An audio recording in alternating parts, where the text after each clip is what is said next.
नमस्कार। मैं पुष्कर सिंह कोरुंगा शिखर साहित्य अकादमी के डिजिटल प्लेटफॉर्म पर एक बार आप सभी का हार्दिक स्वागत व अभिनंदन करता हूं।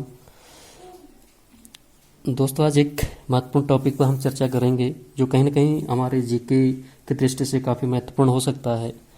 और जीके की अगर हम बात करें तो उससे पहले एक साहित्य से जुड़ा हुआ विषय है। और साहित्य की अगर हम बात करें तो मुंशी प्रेमचंद को कौन नहीं जानता है दोस्तों। और मुंशी प्रेमचंद एक महत्वपूर्ण लेखक, कहानीकार, नाटककार और उपन्यासकार के रूप में जाने जाते हैं। और उनकी जो पुण्यतिथि है वो 8 अक्टूबर 1936 को उनका निधन हुआ था। तो उनकी आज 8 अक्टूबर को जो है पुण्यतिथि के रूप में है। तो आज उन्हीं पर पूरा विश्लेषण करेंगे, पूरा अध्ययन करेंगे। देखो दोस्तों, मुंशी प्रेमचंद के उपन्यास सम्राट माने जाते हैं और जिनके युग विस्तार सन 1880 से लेकर के 1936 तक है। और यह कालखंड जो है भारत के इतिहास में बहुत महत्व का है। इस युग में भारत की स्वतंत्रता संग्राम नई मंजिलों से गुजरा था दोस्तों। और प्रेमचंद की वास्तविक नाम की अगर हम बात करें तो धनपत राय उनका वास्तविक नाम था। और एक सफल लेखक, देशभक्त, नागरिक, कुशल वक्ता, जिम्मेदार संपादक और संवेदनशील रचनाकार थे। 20वीं शताब्दी के पूर्वार्ध में जो है दोस्तों, जब हिंदी में काम करने की तकनीकी सुविधाएं नहीं थी, फिर भी इतना काम करने वाले लेखक उनके सिवा कोई दूसरा नहीं है दोस्तों। और उनके जन्म और विवाह की अगर हम बात करें तो प्रेमचंद का जन्म वाराणसी से लगभग 4 मील दूर लम्ही नाम गांव में हुआ था। 31 जुलाई 1880 में जो है उनका जन्म हुआ था। और उनके पिता का नाम जो है मुंशी अजायब लाल और माता का नाम आनंदी देवी था। प्रेमचंद का बचपन का गांव में ही जो है उनका बचपन बीता। प्रेमचंद का कुल दरिद्र कायस्थों का था, जिनके पास करीब 6 बीघा जमीन थी और उनका परिवार बड़ा था। प्रेमचंद के पितामह मुंशी गुरु सहाय लाल पटवारी थे और उनके पिता मुंशी अजायब लाल जो है डाक मुंशी थे। और उनका वेतन लगभग 25 रुपया मासिक था। और उनकी माँ आनंद देवी सुंदर, सुशील और सुघड़ महिला थी। जब प्रेमचंद 15 वर्ष के थे तो उनका विवाह हो गया और विवाह उनके सौतेले नाना ने तय किया था। आगे अगर हम देखें उनकी विवाह की अगर हम बात करें तो सन 1905 के अंतिम दिनों में अपने शिवारानी देवी से उन्होंने शादी कर ली थी। और शिवारानी देवी से उनकी जो है विवाह के रूप में हुआ। और बाकी देखें उनकी एजुकेशन देखें, शिक्षा देखें तो प्रेमचंद जो हैं गरीबी से लड़ते हुए प्रेमचंद ने अपनी पढ़ाई मैट्रिक तक पहुंचाई। जीवन के आरंभ में उन्हें गांव से दूर वाराणसी पढ़ने के लिए नंगे पांव जाना पड़ता था। और दोस्तों ये भी बता दें कि इसी बीच में उनके पिता का देहांत हो गया था। प्रेमचंद को पढ़ने का तो बहुत शौक था ही दोस्तों। आगे चलकर वह वकील बनना चाहते थे, मगर गरीबी ने उन्हें तोड़ दिया था। प्रेमचंद ने स्कूल आने जाने के झंझट से बचने के लिए वकील साहब के यहाँ ट्यूशन ले लिया और उसी के घर में एक कमरा लेकर रहने लगे। और उनको ट्यूशन से जो है 5 रुपया मिलता था। 5 रुपया से वो 3 रुपया घर वालों को और 2 रुपया जो है प्रेमचंद अपनी जिंदगी की गाड़ी को आगे बढ़ाते रहे। और दोस्तों बता दूं एक जानकारी कि प्रेमचंद महीने भर तंगी के अभाव का जीवन बिताते थे। और उन्हीं जीवन की प्रतिकूल परिस्थितियों में जो है दोस्तों प्रेमचंद ने मैट्रिक पास किया और फिर इलाहाबाद विश्वविद्यालय से अंग्रेजी साहित्य, पार्सियन और इतिहास विषय से उन्होंने स्नातक की उपाधि जो है सेकंड श्रेणी यानी द्वितीय श्रेणी से उन्होंने प्राप्त करी थी। और साहित्यिक जीवन की अगर हम बात करें तो प्रेमचंद उनका साहित्यिक नाम था और बहुत वर्षों बाद उन्होंने यह नाम जो है अपनाया था। और उनका वास्तविक नाम तो धनपत राय था। और जब उन्होंने सरकारी सेवा करते हुए कहानी लिखना प्रारंभ किया तब उन्होंने नवाब राय नाम अपनाया। और बहुत से मित्र उन्हें जीवन पर्यंत नवाब के नाम से ही संबोधित करते रहे। जब सरकार ने उनका पहला कहानी संग्रह सोजी वतन जब्त किया तब उन्हें नवाब राय नाम छोड़ना पड़ा। बाद का उनका जो है अधिकार साहित्य प्रेमचंद के नाम से प्रकाशित हुआ। और इसी काल में प्रेमचंद ने कथा साहित्य बड़े मनोयोग से पढ़ना शुरू किया था। और दोस्तों एक महत्वपूर्ण जानकारी और बता दूं कि एक तंबाकू विक्रेता की दुकान में उन्होंने कहानियों के अक्षर भंडार तिलिस्म में होश सुरुबा का पाठ सुना। इसी पौराणिक गाथा को लेखक फैजी बताए जाते हैं। और उन्होंने अकबर के मनोरंजन के लिए कथाएं लिखी थी और एक पूरे वर्ष प्रेमचंद ये कहानियां सुनते रहे दोस्तों, और इन्हें सुनकर उनकी कल्पना में बड़ी उत्तेजना भी मिली और कथा साहित्य अन्य अमूल्य कृतियां भी प्रेमचंद ने पढ़ी और इनमें सार की कृतियां और रोनाल्ड की लंदन रहस्य भी शामिल थी। अब अगर हम देखें उनके साहित्यिक विशेषता की अगर हम बात करें तो प्रेमचंद की रचना दृष्टि जो है दोस्तों विभिन्न साहित्य रूपों में अभिव्यक्त हुई है और वह बहुमुखी प्रतिभा संपन्न साहित्यकार थे। प्रेमचंद की रचनाओं में तत्कालीन इतिहास बोलता है और उन्होंने अपनी रचनाओं में जनसाधारण की भावनाओं, परिस्थितियों और उनके समस्याओं का मार्मिक चित्रण भी किया है। और उनकी कृतियां जो है दोस्तों भारत के सर्वाधिक विशाल और विस्तृत वर्ग की कृतियां हैं और अपनी कहानियों से प्रेमचंद मन स्वभाव के आधारभूत जो है महत्व पर बल देते रहे हैं। और उनकी कृतियां, उनकी रचनाओं की अगर हम बात करें दोस्तों तो प्रेमचंद की कृतियां भारत के सर्वाधिक विशाल और विस्तृत वर्ग की कृतियां मानी जाती हैं और उन्होंने उपन्यास, कहानी, नाटक, समीक्षा, लेख, संपादकीय, संस्मरण आदि अनेक विधाओं में जो है दोस्तों साहित्य की सृष्टि की और प्रमुख रूप से जो है कथाकार वो रहे हैं और उन्हें अपने जीवन काल में उपन्यास सम्राट की पदवी तो उनको मिली ही है।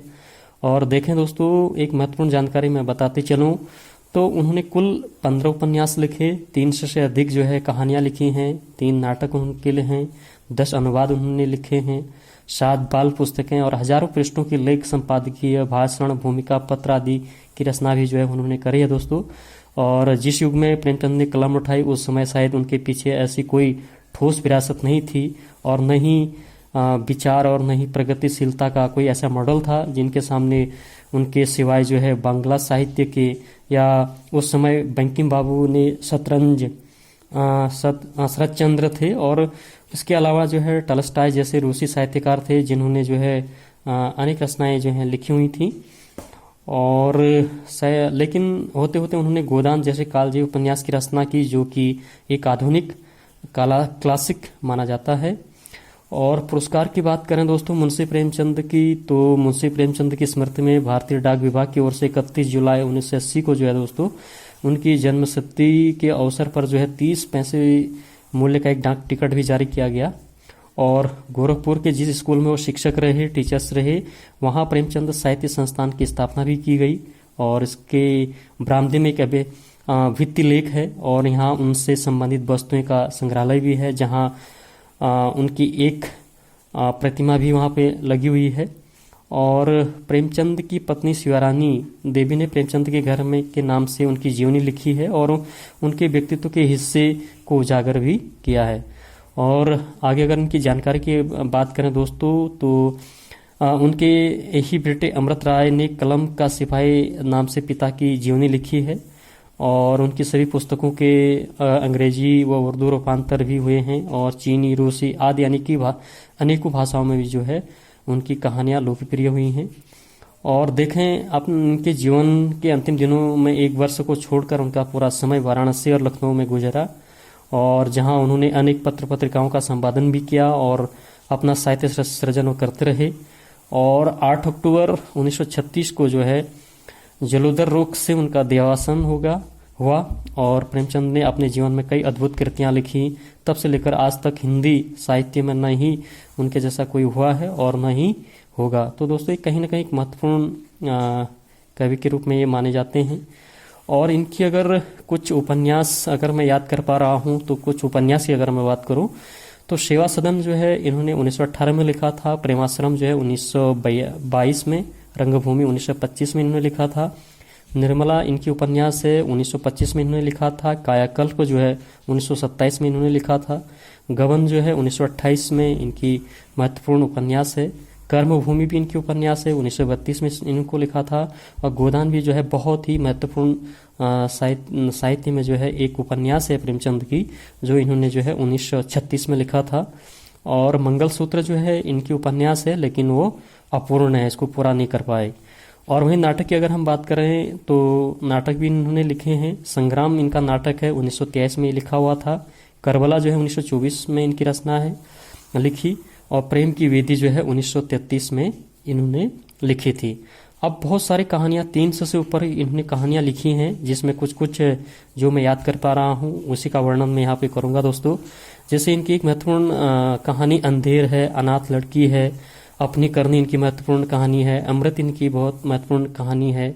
इसके अलावा जो है इन्होंने आत्माराम है, दो बैलों की कथा है, इज्जत का खून है, इस्तीफा है, ईदगाह है, ईश्वरी न्याय है, और कप्तान साहब है, कर्मों का फल है, क्रिकेट मैच है, और कातिल है, और खुदी है, और गुल्ली डंडा है, घमंड का पुतला है, ज्योति है, जेल है, जुलूस है, झांकी है, ठाकुर का कुआं है, और त्रिशूल है, दंड है, दुर्गा का मंदिर है, और दिल की रानी है, दो सखियां हैं। तो इस प्रकार इन्होंने बहुत सारी रचनाएं कहानी के रूप में भी लिखी हुई हैं। जैसे प्रेम, पुत्र प्रेम है, प्रतिशोध है, प्रेम सूत्र है, पर्वत यात्रा है, पूस की रात है, बैंक का दिवाला है, बड़े घर की बेटी। तो इस प्रकार से इनकी बहुत सारी कहानियां हैं जो कहीं ना कहीं जो है हमारे साहित्य में जो है एक तरीके से बहुत ही महत्वपूर्ण है। तो यही कहा जा सकता है कि एक महत्वपूर्ण साहित्यकार तो थे ही, और इन्होंने बहुत सारी पत्रिकाओं का संपादन भी किया, और साहित्य सृजन में भी इनका महत्वपूर्ण योगदान था। और यही कहा जा सकता है अंत में दोस्तों कि हिंदी साहित्य में जब से इनका जन्म हुआ था तब से लेकर के आज तक जो है हिंदी साहित्य में न ही जो है इनके जैसा कोई हुआ है और न ही कोई होगा। इन्होंने बहुत महत्वपूर्ण रचनाओं के माध्यम से जो है साहित्य के माध्यम से समाज में बहुत कुछ दिखाने का एक प्रयास किया है, जिसका वर्णन जो है दोस्तों मैंने संक्षिप्त में किया।